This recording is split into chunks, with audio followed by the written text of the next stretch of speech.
bahwasanya para ulama membagi tauhid menjadi tiga, yaitu tauhid rububiyah, tauhid al-uluhiyah, tauhid asma wa sifat. Itu sebenarnya dalam rangka untuk memudahkan penjelasan.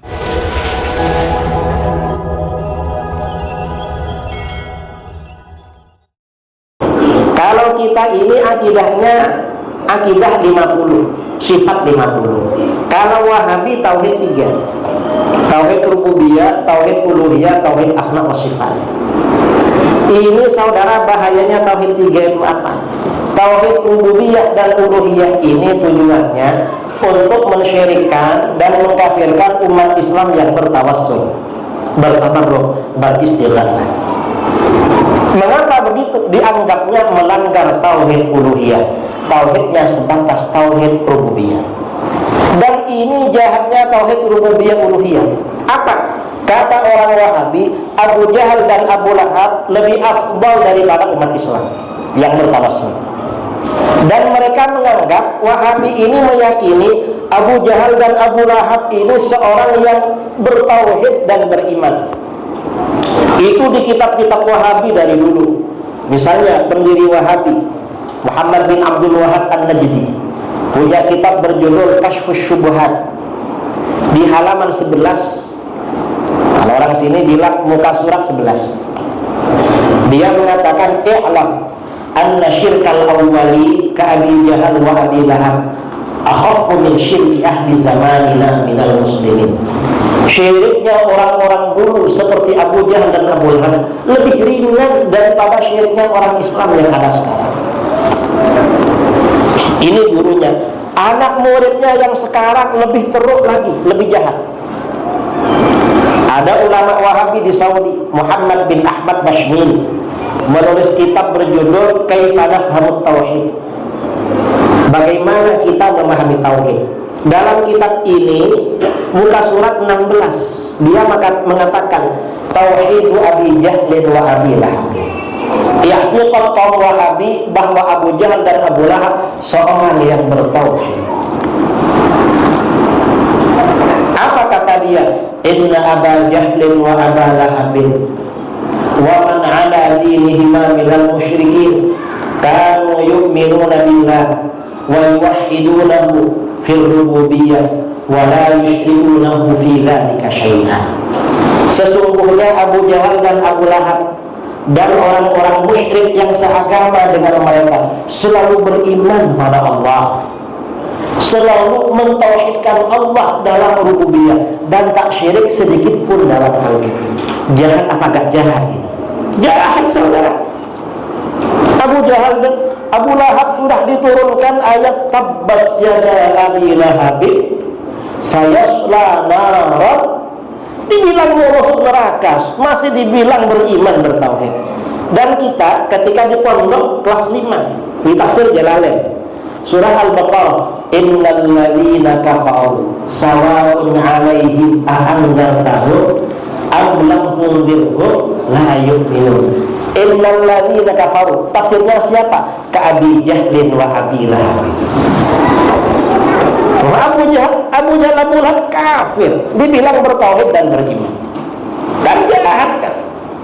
Dan lebih jahat dari itu, dia bilang apa? Ajibun wa gharib ayyakuna Abu Jahlin wa Abu Lahab akthar tauhidan lillah wa akhlasa imanan bihi minal muslimin alladzina yatawassaluna bil awliya was salihin.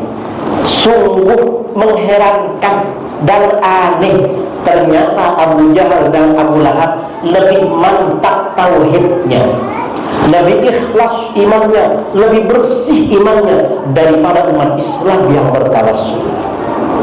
Jahat sekali, jahat. Nah, ini artinya apa? Tawassul ini kan ajaran Al-Quran yang mengajarkan juga baginda Rasulullah SAW, yang mengajarkan dan mengamalkan para sahabat, ulama salaf. Berarti menurut Wahabi, Abu Jahal dan Abu Lahab imannya lebih afdal dari siapa? Lebih afdal dari para sahabat, berarti menurut Wahabi.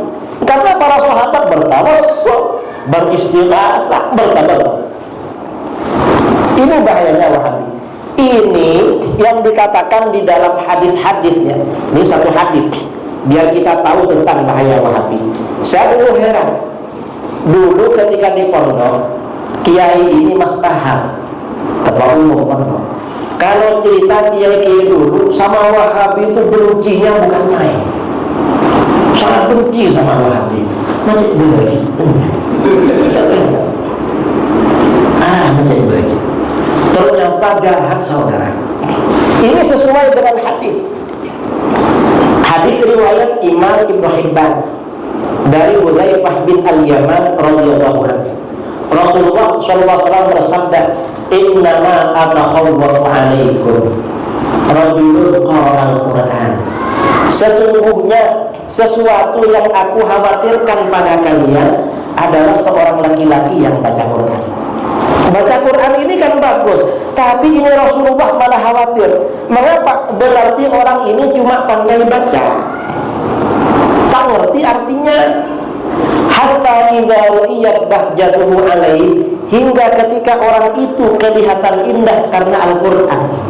Mengapa indah? Suaranya merdu, sedap. Orang senang. Siapa yang baca ini?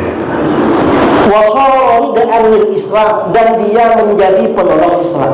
Kalau penolong Islam, menjadi imam, mengajak orang ke masjid, mengajar tahfidz Al-Quran.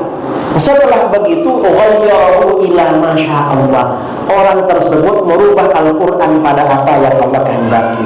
Yang tak syirik dia syirikkan, yang tak bid'ah dia bid'ahkan, yang tak sesat dia sesatkan. Lalu apa yang terjadi? Famsalakha minhu wa nabadahu wara'a dhahri. Lalu dia melepaskan dirinya dari ajaran Quran dia lempar, dia buang jauh-jauh ke belakang. Kok dikatakan melepaskan dirinya? Ajarannya beda saudara. Yang dipuji-puji malah Abu Jahal dan Abu Lahab.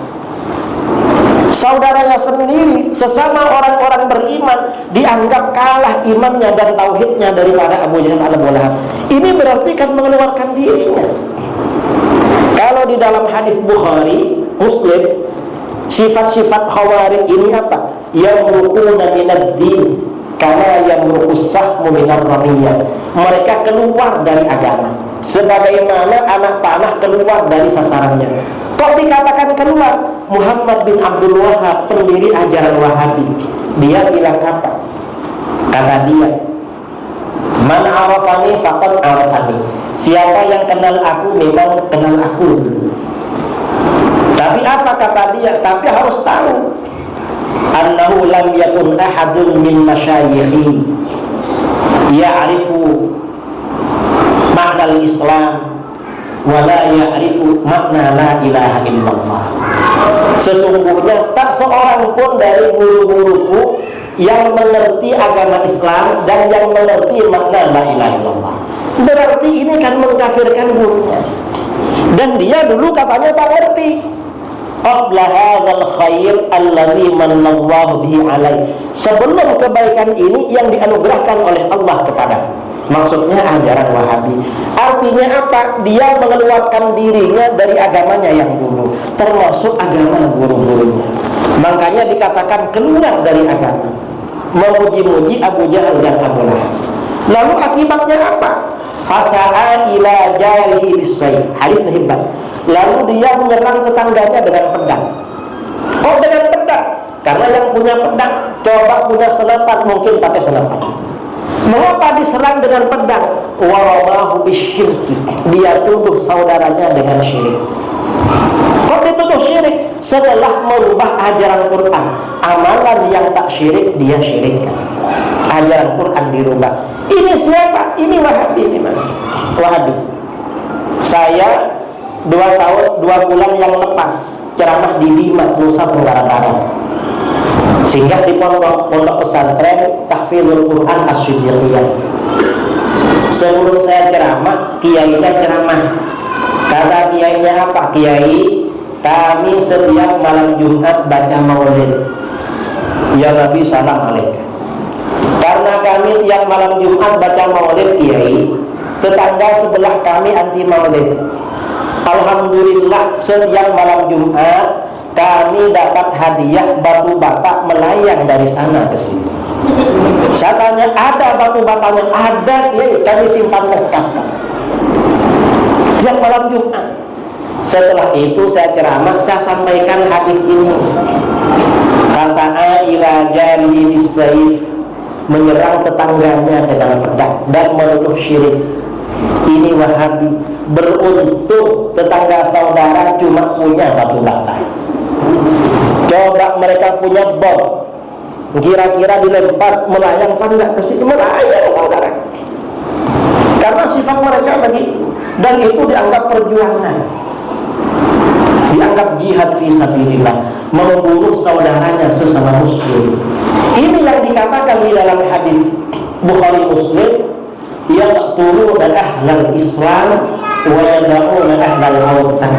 Orang-orang Wahabi ini membunuh orang-orang Islam, membiarkan para pemuja berhala. Malah pemuja berhala Abu Jahal dan Abu Lahab dianggap orang bertauhid dan beriman. Imannya lebih afdal